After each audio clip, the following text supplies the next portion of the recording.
Si je vous disais que vous êtes un ou une artiste, que me répondriez-vous? Que vos créations sont des œuvres à part entière, vous en sentiriez-vous légitime? Il est d'usage de croire que l'artiste est peintre, sculpteur, chanteur, musicien, peut-être même danseur, qu'il a toujours un carnet sur lui pour dessiner ou écrire, comme d'autres sortent leur téléphone pour patienter, qu'il a toute la journée les mains dans la peinture, la terre glaise, sur un instrument, qu'il a des idées débordantes, originales, voire farfelues peut-être aussi, qu'il pense en images, en sons, en couleurs. On pense qu'une œuvre est forcément grandiose, spectaculaire, de l'orfèvre, un chef-d'œuvre. On imagine Matisse, Van Gogh, Kissaring, on entend Beethoven, Beyoncé ou Benjamin Biolay, Shakespeare, Tim Burton ou le non moins célèbre photographe J.R. Parmi quelques idées reçues, l'artiste crée du beau, de la poésie, de l'inattendu, du superflu. Il utilise davantage son cerveau gauche, il s'exprime le plus souvent avec ses doigts et a de la peine avec les fins du mois. Sauf ceux qui sont largement médiatisés, mais eux ne sont déjà plus considérés comme si extraordinaires, si créatifs, déjà bien trop formatés. Alors vous, qui dessinez aussi naïvement qu'un enfant, qui n'avez pris que quelques cours de peinture dans votre jeunesse et n'avez jamais mis les pieds au conservatoire, vous qui n'avez pas l'idée d'attendre l'Oscar du meilleur réalisateur, qui bidouillez tout juste quelques boutons sur votre appareil photo réflexe, vous l'autodidacte, le passionné, le cuisinier amateur du dimanche pour le plaisir, comment pourriez-vous prétendre créer une œuvre ?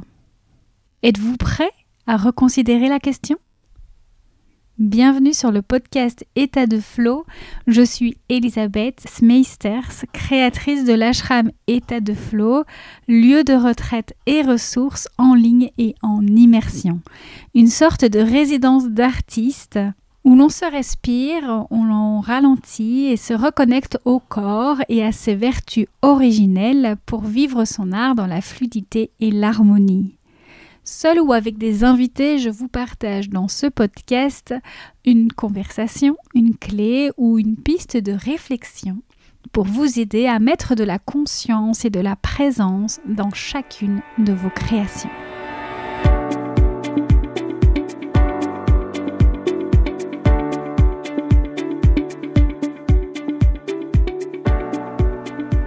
Qu'est-ce qu'un artiste et qu'est-ce qu'une œuvre ?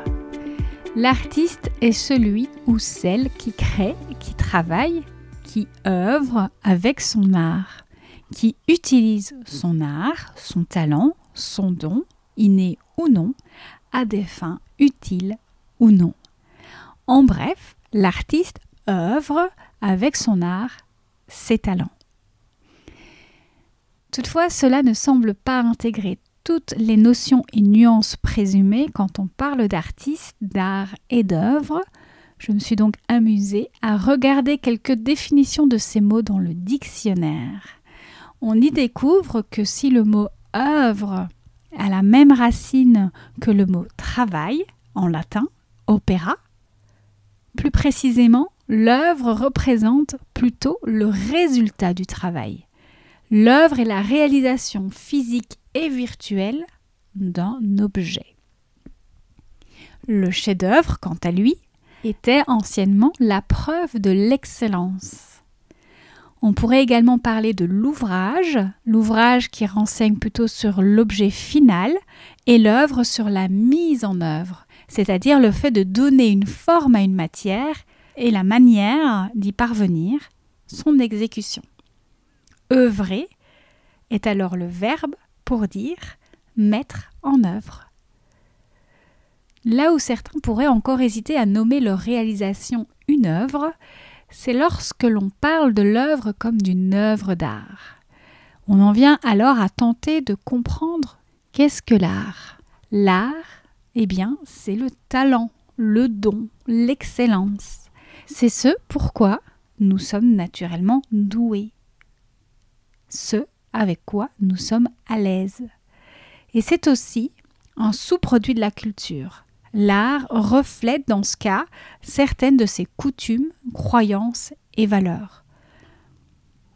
Déjà ici de nombreuses notions, l'art est aussi l'expression créatrice des expériences de l'artiste, de ses émotions. Et puis l'art est également créateur de valeurs, il est une sorte de catalyseur qui peut initier les changements et les ajustements nécessaires pour la continuité de la société. Cela signifie qu'il peut changer notre vision du monde. Au vu de tous ces paramètres, seul l'artiste pourrait se désigner artiste selon la nature de ses intentions. Je le dis au conditionnel car j'y tiens, cela serait oublier l'impact inconscient de toute œuvre. Je crois en effet en la puissance de l'acte inconscient et des vibrations. Finalement, art et œuvre ne sont rien d'autre que des synonymes du mot création, qui est l'action de donner l'existence, autrement dit, de rendre visible l'invisible. Il semble pourtant nécessaire d'aller plus loin et de considérer par exemple la finalité et l'utilité de l'œuvre et ou de l'art. Il semblerait que l'ouvrage d'art a une utilité que n'a pas l'œuvre d'art. Encore faudrait-il se mettre d'accord sur le mot « utilité ». Les avis sont ici partagés. La dernière œuvre de Christo emballant l'Arc de Triomphe a en ce sens fait couler beaucoup d'encre à ce sujet. La démarche de Marcel Ducamp également posait déjà la question au XXe siècle. Il fut l'un des premiers à qualifier œuvre d'art n'importe quel objet en accolant simplement son nom à celui-ci, comme cet urinoir signé qui continue de faire débat. Œuvre ou non, art ou non, telle est la question. Nous pourrions également parler de l'esthétique. Doit-il exister? Est-il nécessaire? Et si oui, suffit-il? À quel point l'art porte-t-il des valeurs et croyances de l'artiste, comme nous l'évoquions plus tôt? Chercher uniquement à émouvoir, est-ce déjà prendre une direction biaisée? Si nous créons pour la célébrité, le succès, il me semble que nous nous égarons. La question « qu'est-ce que l'art ?» Qu'est-ce que l'œuvre semble rester ouverte et remettre les clés de la légitimité dans les mains de chaque artiste, chaque créateur, avec peut-être simplement des niveaux de perception différents. Contemplons à présent cette interrogation. Naît-on artiste? L'art et le style jaillissent-ils comme un jet pur et intense, ou le canal, le diamant, que je crois lui inné, peut-il être nettoyé pour être révélé? Certains font de l'art spontanément pendant que d'autres se heurtent à leur vérité, à leur message, leur sensibilité pendant longtemps. Cela fait-il une différence? Bien sûr que non.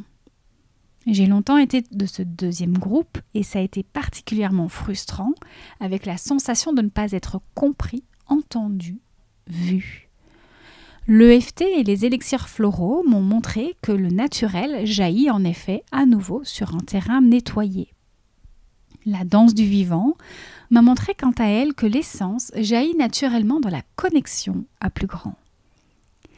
Et l'art et la nature, que la haute vibration élève notre âme à sa dimension réelle. Mon expérience m'a montré qu'il est nécessaire d'opérer 4 étapes non linéaires pour accéder à cette source jaillissante. L'une de celles-ci, c'est désencombrer, nettoyer, fluidifier l'énergie. Une autre, se connecter au vivant, remettre de la conscience. Ensuite, choisir les vibrations auxquelles nous nous exposons, l'environnement dans lequel nous baignons chaque jour. Et enfin, une dernière étape, prêter attention à notre hygiène de vie. Pour récapituler et ouvrir l'espace à une vibration plus élevée, nous pouvons dire que l'artiste donne forme à une idée, qu'il passe l'invisible en visible, l'impalpable en palpable.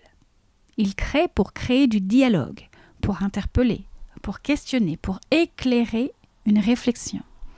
Il crée pour entrer en résonance et opérer un mouvement intérieur, d'abord en lui et puis auprès du public.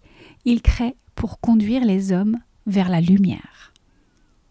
L'art serait alors l'intermédiaire entre les hommes et les dieux. Et si l'on considère en effet que l'artiste est le seul à pouvoir se définir comme tel et à apposer le terme œuvre d'art sur son œuvre, sur sa création, il devient possible d'œuvrer dans tous les domaines de notre vie, de votre vie, selon votre intention. Ainsi, faire œuvre de sa vie, c'est mettre de la conscience et de la présence dans chacune de vos créations, actions, paroles, interactions avec le monde. Et votre podcast, votre site internet, vos médias sociaux, vos messageries web, téléphone, votre assiette, votre organisation à la maison, votre manière de la décorer, vos tableaux Excel, vos PowerPoint, vos pratiques thérapeutiques, vos conférences deviennent des toiles sur lesquelles vous pouvez représenter votre propre vibration. Ils deviennent des médiums privilégiés pour vous exprimer et partager vos valeurs. Et partout où vous œuvrez, vous vous exposez. C'est ce que je fais entre autres avec chaque épisode de podcast ou lorsque j'œuvre sur mon site internet. Je ressens la même joie, le même enthousiasme de créer ces œuvres audio et digitales que lorsque je manie mes pinceaux et mes couleurs acryliques. J'en ai également fait l'expérience avant le confinement avec notre service traiteur Miam, cette activité qui rassemblait mes croyances et mes valeurs en termes d'alimentation et de santé durable, intégrait avant tout ma dimension créative jusqu'à faire œuvre sur table. J'y ai embrassé et exposé ma créativité au-delà de ce qu'on peut attendre d'un service traiteur habituel. Nos buffets étaient devenus des toiles d'expression de nos valeurs mêlées à celles de nos clients. Et notre toute dernière prestation événementielle pour l'Oracle des couleurs de Yumna Taradzi fut en ce sens l'expression la plus haute de notre art. Nous avons confectionné un arc-en-ciel comestible. Cette prestation nous a demandé une R&D particulière durant laquelle nous nous sommes particulièrement beaucoup amusés avec l'équipe à concevoir des pièces savoureuses, durables, aux couleurs inattendues. Cette prestation n'a pas été du travail au sens du labeur, elle fut l'expression d'artistes faisant œuvre sur table.